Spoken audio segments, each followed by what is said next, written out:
live from Dalscone, and we are back at the mothership. We're back at Dalscone. Everyone arrived home safely. Fair journey from Scone Palace, about 2.5 hours, depending on traffic, can be 3 hours. So we arrived back last night, all absolutely exhausted, but everyone, I'm pleased to report, safe and well. If not, a little bit sore. So I'm just going to spin this around. Just wanted to say hello, face to face. Hi everyone. Get your likes and comments in, and come and say hello to me in the stream. And we're going to have a wee bit of a catch up this morning because there's been a lot happening over the last few days. We haven't been able to get live too often, so we need a bit of a catch up. We need a roundup. I'm going to go up and see our tups first of all while I'm talking away to you. So obviously this was a big weekend for us. We'd been gearing up to this weekend really since the Highland Show, and Only Fools No Horses event ran by RSABI, and I'm pleased to say an absolute success. I think they're delighted with how everything went and the amount of money raised, which we'll get onto in just a second, what our total's up to just now. So Friday started off, first of all, we were live obviously at the event on Friday night, but Friday started off first of all at the Kelso Tup Sale. Now Christoph's going to be bringing videos out from the Christoph Tup Sale, I was just about to say, the Kelso Tup Sale, and what an event. Oh my goodness. It was massive, 3,000 tups, 3,000 of them, all in various tents. I think there was 18 rings, which means there's 18 auctions going on at the same time, selling at the same time. Absolutely nuts. I've never seen anything like it before. I've never been before. It's always been on the bucket list and the radar that I wanted to go there and see what it was like. It was nuts. It was absolutely crazy, and there was almost too much going on at the same time. If you're wanting to pick up a few tups, it was almost too much because you had to get around every tent, every ring, see what tups you like, check them all out before you bought them, blah, blah, blah. And it was just overwhelming. So it was a really, really busy day, and our tactics were, to be honest, get in, get the tups straight away, get them secured, and then after that, if you've got a bit of time to mosey around and see if you can pick another few up, then that's fine. And it kind of did happen that way. It kind of did. It wasn't nailed on that that's exactly how it worked, but we picked up our Border Leicester. Now check out this Border Leicester tup. This is him here, number 11. And what a cracking tup that he is. Now I think we got the bargain of the tup sale with him. I really do. He's a fine looking boy. He's in good fettle. He's got good teeth, great body round him. Most importantly, he has 2 nads, so that's also very important as well. And he was in a lovely ring of tups. And sometimes you find it in the auctions, especially at the start, where at the start the prices always tend to be a little bit lower. For some reason, it's just people are just feeling their way into it, and they just want to see what it's like, see where the prices are going to settle at. And normally Border Leicesters are very expensive. Just the breed is really dear, and he's, for a tup of his stature, he's looking really well. And every tup really in the Border Leicester section is going for between, I don't know, £700 to £1,200. So he ran in second. From what we were watching, he ran in second. Now he's number 11, so there must have been a few before him. Shows you how low down we were in the whole catalogue, number 11. So one of the first to sell, and we picked him up for under £400. So I was absolutely delighted with that. I think we've got a total bargain. He was in a pen of 3, and I think that was 3 of the best ones at the sale as well. So first off, number 11 sale started at 10. By 10:15, we had our first one secured in the bag at an absolutely brilliant price. So we got a belter of a deal there, and look how well he looks. We would have picked him out of a crowd anyway. So very happy with him, and very happy with our buy. And look at him ready to work. Look at that. So next we're wanting Charlie's. Now Charlie's, let me take a wander down here to Fiona. And I'm going to get on to the charity event in just a second. I'm just going to go in chronological order of how things happen. Now, the Charlies are Fiona's dad. So Fiona is out of a Scotch mule, and you all know what the Scotch mules look like. And her dad is a Charlie. So let's have a wee look at Fiona. There she is. Doesn't she look beautiful? Now look at that face that she's got. Hey, darling, missed you. Not seen you for a few days. Look at that lovely face she's got. She looks great. Looking great, Fiona, by the way. Liking the stream for Fiona. She was talked about a lot at the weekend because she's an ambassador for the RSCBI. There you go. Looking great. Everyone's saying hi, Dennis. Where is Dennis this morning? Have I missed him? Dennis should be down there. Probably swinging on his swing.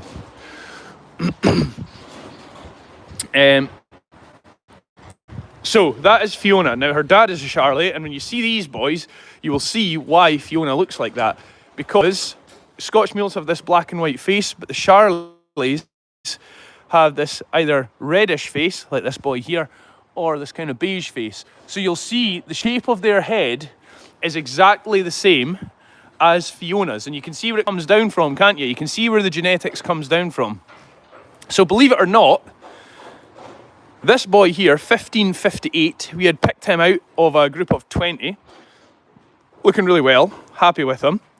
He came from about 5 minutes across the other side of the town, and we had to travel 2.5 hours to Kelso to get him. And it was a boy I went to school with was selling him, and I'm pleased to say he had a fantastic sale. His tups done really, really well. Now we averaged about £600 for each of these tups, which again, picked him up for good money, and then this boy was right at the end of the sale of the Charlies, so I think that's why we got a good price for him, because a lot of buyers had already got theirs and the ring had actually cleared out a lot, and there wasn't many buyers left, and we'd kind of hung about waiting. We couldn't afford to get any. They were too dear, too expensive, and we just couldn't get in there until the ring started clearing. I said to Kyle, let's just hold on for the last pen and see what they're going to go for, and we managed to get them. So we'd already secured 2, and we got this boy right at the end here, and both of them in crack and neck, both of them looking really well. So 1558, like I say, supporting our local farmers as well from Dumfries and around Dumfries. So got that off Ben Radley, and yeah, quite happy with it. And now that we've obviously got our contact with Ben Radley and we've got our tup from him before, then we can look at going and getting one privately from him as well if need be. So they are the 3 boys, and they are looking very well. They're going to be ready to go in with the female in just over a month's time. So it's not long to go. It gives them a little bit of time to settle in and adapt to the farm here. And I'm very happy with them. I mean, don't get me wrong, the Border Leicester looks really cool. Looks like a rabbit. Look at his ears. It's excellent. That's the one in the middle. The 2 Charlies on the outside, not going to lie, kind of ugly. Especially our red-faced one over here. And we all know red-faced people, pretty ugly. You know what I mean? I'm grouping myself in there. If you're a red-faced person, don't take offence. I was more referring to myself. Asterisk, disclaimer. Terms and conditions apply. Thank you. So, yeah, look at that. Look at him. I mean, he looks like me after I've done a 3K run around Perth Racecourse. He's got a right red face about him, doesn't he? That would be... So if we're talking face colour-wise, this would be Lisa Radley on the left-hand side, who plays Mandy Dingle in our photo, and then that would be me. So, bonny sheep, we've got Lisa Radley.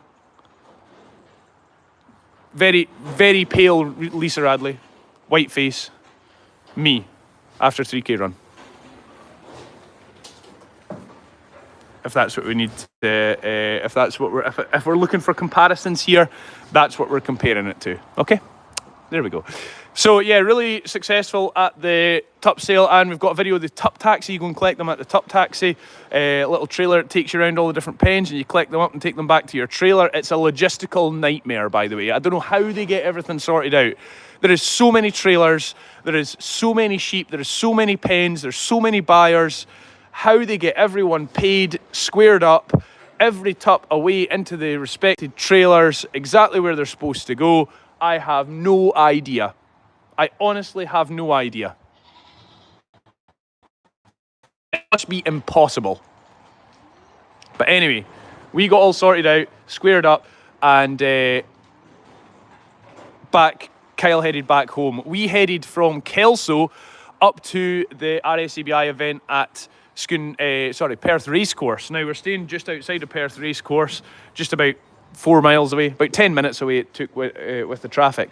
And we're supposed to be there at 5:30, 6 o'clock. 5:30, 6 was what I'd been advised to be there for a runner, so they could give us a brief. Now, we left at 2 o'clock from Kelso, and it was going, no, about 2:30 from Kelso, and it was going to take us 2 hours to get to Perth racecourse.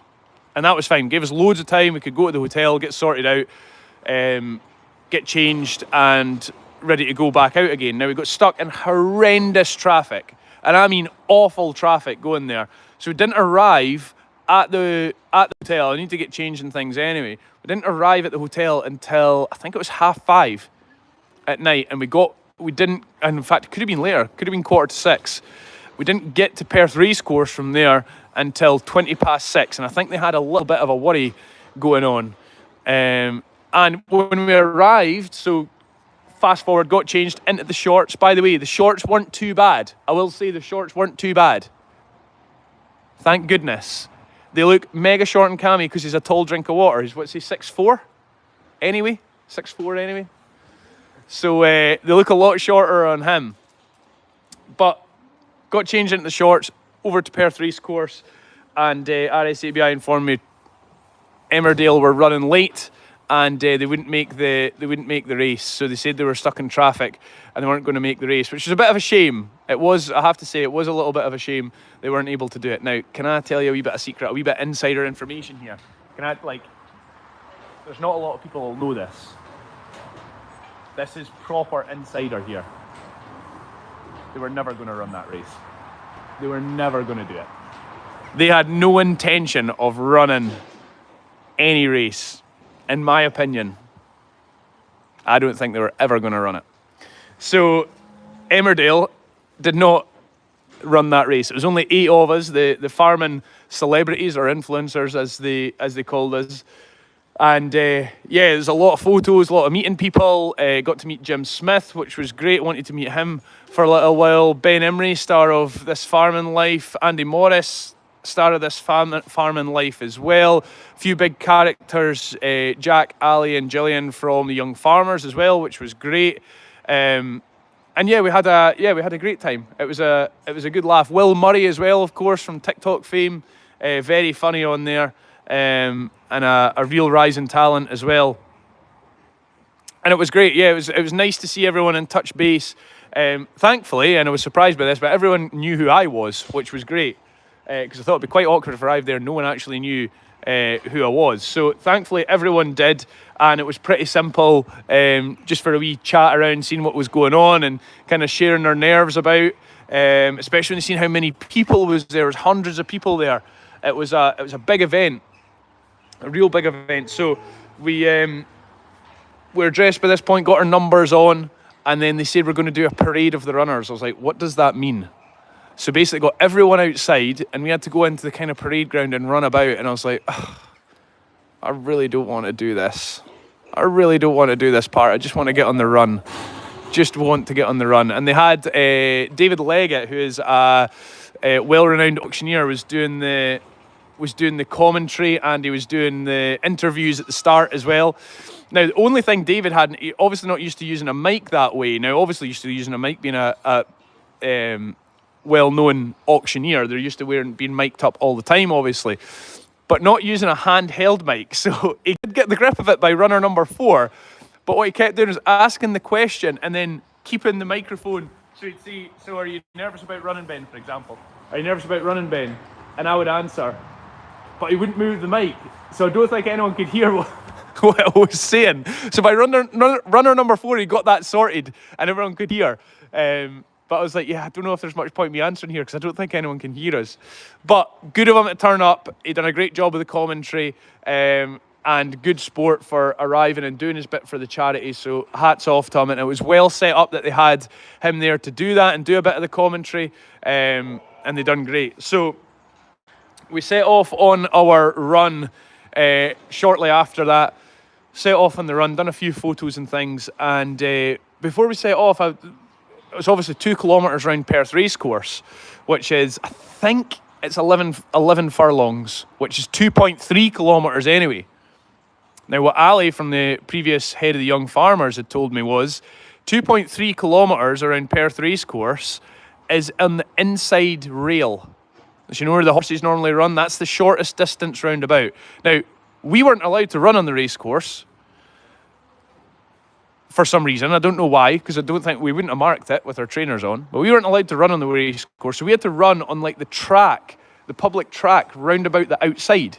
So that added like another kilometre onto it. So it was over 3k that we had to run. I was like, oh no. It didn't really matter. I'd been out doing a 5k, and I knew, listen, you see Jack there, the head of the Young Farmers, champion sheep shearer, and what a athlete that guy is. You know, obviously super fit, and what would he be, 20 years old? So, I mean, you're talking Will Murray, a lot younger than me as well. Don't know what age Will is. Mid-20s maybe. And Ben Emery, who is like a racing snake. He is stick thin and plays a lot of football. So he was all set to go, and I was like, yeah, I've not got a chance at this. I'm 15 and a bit stone here. I don't think I'm not gonna get round here too quickly. So there's kind of 2 packs. It broke off into 2 packs straight away, and it was quite funny when we first started running. Obviously, the four young ones went ahead, and we're kind of in the leading pack. And it was kind of like it sounds ridiculous, but it's kind of like what you see in the Olympics. You know, where the runners all set off, and there's an initial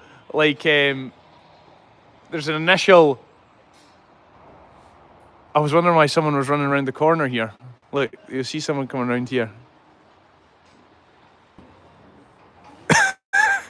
Talk about running. I don't know where Bertie's going this morning. She's checking something out. So the first pack took off, and then just as in the Olympics, the second pack just kind of settled in behind them and is just running in their slipstream. And it was quite an odd thing. Like, it's not like, yes, it's a race, but it's clearly not a race because it's such a mismatch in ages and fitness levels. So eventually I ended up finishing 5th, which is like, as someone pointed out kindly, finished first of the second pack, which was nice of them to say. But we kind of all ran as a pack in the second group, and done our jog round as the boys tore off ahead in front of us. They were miles ahead pretty quickly, so I was never going to keep up with them. So I was running with Gillian and Jim Smith, and Andy was just a wee bit behind us. Now Andy and Jim and myself actually. Gillian's very fit. She climbs all the Munros, which is the hills around about Scotland. But Andy, Jim Smith and myself had really struggled with the schedule to try and get out running. Now, the younger boys I don't think needed to really do much running. I think they were absolutely fine. They could just go out and nail it. But we did. We were a little bit older and a little bit carrying a wee bit more timber. And yeah, they had struggled to get out, and I had struggled to get out as much as well. I had got out a lot more than them, I have to say, and I'm glad that I did, because it's a long way. But yeah, it's tough. You know, when you're not used to running that far, it can be tough. And Jim and Andy hadn't got out at all whatsoever. Now, I was okay and I was fine running round about it. That wasn't an issue whatsoever. And Gillian was fine as well. But Jim and Andy had found it a little bit tougher than us because they'd been so busy on the farm, they hadn't been able to get out or run. And I can completely relate to where they'd been. So they'd found it a lot tougher than what I had. And let me tell you, if I hadn't been out and done the runs previously, I would have had to walk some of it, without a shadow of a doubt. Without a shadow of a doubt. So I'm glad I was semi-prepared and able to run all the way around it and finish the race, but I would have had to run.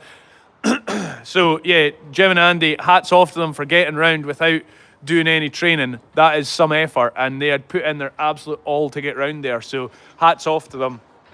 And yeah, there's a lot of panting and a few expletives as we were heading round, trying to get round it and put in an effort as the lungs were burning. But especially when it ended up being, I think it was more like 3 kilometres anyway. It was a long way around. So we got all that sorted, got back and done our wee bits and photos and different things, and then the night started, which was a great night, fantastic night. Kids were all dancing their hearts out. Joe and Fee were up with the kids, and they were all having a great time dancing on the dance floor. They had the Young Farmers band there from Ayr, and they'd done a few songs as well, and they were brilliant. Had the bagpipes out, which Florence loves. So that was brilliant, epic night. Really enjoyed it. And all the time here, in the background, it's important to say, the numbers were constantly climbing. So the fundraiser and the Just Giving page that we had was constantly rising all the time. And by this point, I think we're at £23,000, which was insane. If we got to 10, I would have been happy. It got to £23,000, and we got introduced to Emmerdale, and the Emmerdale cast by this point had arrived and said thank you to Dalsconis, which was pretty cool of them to do. I hope you all seen the video on that one. But yeah, it just kept climbing and kept climbing and kept climbing, which was like unbelievable. It just kept going. And then the team challenge, and by the way, hats off to RSABI, because they reminded everyone at every moment how much money we had raised. They did not take it for granted by any means at all. All the way through, they were resolute in saying, and I felt a little bit of an imposter syndrome here, because they were saying all the way through, this is Ben from Dalscon, and he's been a superstar and raised all this money. I was like, I haven't raised any money. Like I said, every time I reminded everyone, and I'd done an interview for a podcast and things, and the Emmerdale cast and whoever was there and whatever time, I always reminded them, like, I didn't raise anything. I was like, it's all of the followers and all our supporters and all of our fans on social media that have hit that donate button, and they have done it. Like, it is, I haven't done anything yet. Like, all that money was already in. I hadn't done anything. It was all you guys and the kindness of your heart. So it is not, I felt imposter syndrome that I kept getting the credit for it when I absolutely should not have. It's all down to you guys. And if you have hit that donate button, you have gave whatever amount at all. It does not matter how much you gave. If you have done anything at all, give yourself a massive pat on the back, because you've made a real difference. So I want to say thank you on behalf of RSABI and on behalf of the whole Dalscon team. Thank you so much, because they appreciate it more than I can tell you. Carol was getting emotional when she was telling me, and when she was revealing what the current running total was, and that was yesterday. By the way, it's climbed since then. And I can tell you right now, we are sitting at £28,000, including gift aid, raised for RSABI. An unbelievable amount of money. 28 grand. That is nuts. That is absolutely crazy. Craziness. And beyond our wildest expectations. So we moved on to Saturday in the team event. Kyle and Connor came up to Scone Palace. It was in the beautiful grounds of Scone Palace, and came up, and the team event was brilliant. All 5 of us, Christoph, Joe, Kyle, Connor and myself. There's 17 teams of 5, which I thought was brilliant. That was a really good turnout. And for the teams to enter, I think you had to have a £500 entry fee, so it was basically a £500 donation in, and then you had to commit to raising £1,000 as well. So it was like a £1,500 entry fee, and they had 17 teams in it, which I honestly thought that was absolutely brilliant. I thought there'd be 6 or 7 teams in it, if I'm being honest, but 17 teams in it. First of all, for us, we had so there's 4 events. We had the tractor pull, which is a 3.5 ton tractor. Enough. Obviously on the end of a rope, and all 5 of us had to pull it as quick as we possibly could. When we got to it, there'd already been half a dozen teams on and competed in it, and I think the winning time was 20 seconds. Now, we were pretty confident on this. We had Kyle as the anchor, we had me second, we had Joe, Connor, then Christoph at the front. And the whistle blew, and we're hauling for our life. We're like, we need to make up some points quickly. So the way the point system worked, 17 points for if you were the top team, top time, and then it'd go down from there. So the team that finished last with the worst time got 1 point. So we're like, we have to make up points quickly, really quickly if we can, so that gives us a best footing if we need to, best footing on it, in case we have a few bad events. And we thought like the obstacle course and the quest, which we'll get into in a second, would have been kind of low points for us. So we're like, we need to do clay pigeon shooting, we need to do well, or laser pigeon shooting, and we need to do well in the tractor pull. So the tractor pull, leading time, I think we won that event. We had 14 seconds to pull the tractor. I think it was, I'll need to ask Joe how far it was. Joe, do you know how far the tractor pull was? How far did we have to pull the tractor? 20 or 30 meters, was it?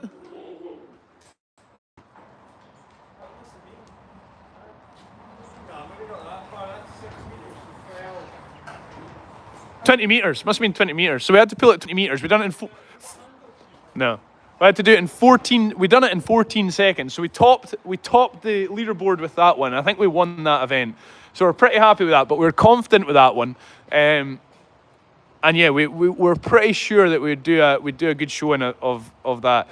So second, we had the laser pigeon shooting, which was great. Obviously clays, and the guy says pull, and you've got a laser on the end of your gun. Now, we had a little bit of a secret weapon here, because the big man, Kyle McKellar, is a crack shot. He's done it before. He's done clay pigeon shooting before, and he was blooming fantastic. I think we all more or less got 30 points throughout it, but Kyle was on like 60 odd points. So he boosted us right up the leaderboard with that. We weren't the top. We knew we weren't the top, but he done really, really well and kind of pulled us out of it. We'd never done that before, but he had some sort of experience anyway with it, and he'd done really, really well. So we'd done pretty well in the laser clay pigeon shooting, and we're quite happy with that. And that was a great thing. I'd never done that before, but what a great challenge and event that was. So Kyle pulled us out of the fire with that one. And then after that, before lunch, we had the obstacle course. Now, it was a bale roll, 100 meters you had to roll this bale, and then it was up and over, crawling on the floor underneath this, over some tires, then you crawled underneath a net, then over bales, over more bales again. And I looked at it and I was like, it's not that far. The bale roll will be pretty easy. It's not that far. And then over a few tires, under the net, and away you go. Simple as that. I can tell you, our lungs were burning by the end of it. We're absolutely exhausted. It was hard work. And they kept saying all the way through, we've tested this obstacle course. It's a lot harder than what it looks, so don't take it for granted. I was like, it can't be that hard. Of course. Can't be that hard. Nah, no worries with that. It'll be absolutely fine. Let me tell you, so difficult. So insanely difficult.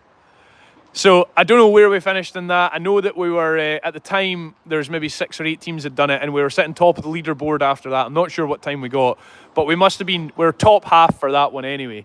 But some effort to get it done. So we got some quick lunch after that, and then we headed to the quest, which was our last event. Now, the quest was what we thought we might struggle with, because it's a major run all around Scone Palace. Now, the average time, I think the quickest time was 45 minutes, and the longest time was 2 hours. So it was like, this is going to be some event. This must be some effort here. Now, I wish we'd done it slightly differently, and I think we could have done it differently next year. I'm not going to tell you the tactics that we'd use, just in case there's any prying ears that are going to do the challenge next year, in case we do take part or they run it again. But we set off, and there's loads of different clues around all these different landmarks around about Scone Palace. And it ended up taking us an hour, and long story short, you'll see it in the video, but it culminated in the maze, this beautiful maze right at the end. We were in there for 20 minutes. 5 of us could not find the middle, and I'm being serious here, 20 minutes, sprinting round and round and round about in circles. All of us just constantly kept meeting each other, and we could not find the middle of it. Now, in the middle of it was a key, and the key was in this horrible bucket of red liquid. It looked like blood. In this horrible bucket of red liquid. Now, the bit I'm missing out here is, because it was the final clue and the final place you had to get to was the maze, they'd added a little bit of theatre in there. And there was a guy standing at the gate creeping us out. And I mean creeping us out with a like peacock style mask on and like an old fashioned suit, so you couldn't see any of his face, and he was just standing there at the gate looking at us, and we're like, do we go through here? Are we allowed to go through here? What's the story? And because we'd picked up all these clues through all these different landmarks, you had a password to get into the maze. So we gave him the password, he let us in,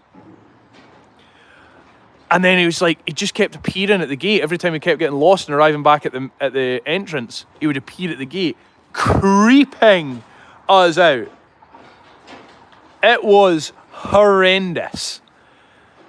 So it added a real bit of theatre onto the maze, and I'm glad that they'd done that, because it was a good laugh, and it was something I didn't expect, and I don't think anyone expected, but like I say, it was really good. We got the key, eventually got the key right at the end. I had to think outside the box. Like, we kept looking, and we kept running around the outside of this maze, and kept all arriving at, we kept running through all the inside passages of this maze, and we could not find where we were going.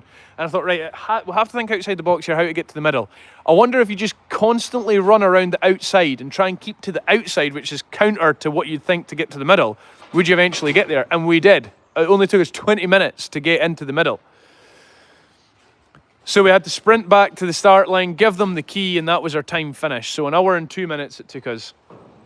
But oh my goodness, it was hard and it was difficult. Now, we finished second overall out of 17 teams, which I think is a Herculean effort, and I was very proud of, and proud of the boys as well, because everyone put in a great showing and a great effort to get us into that second place. So second out of 17 teams, I'm pretty pleased to report.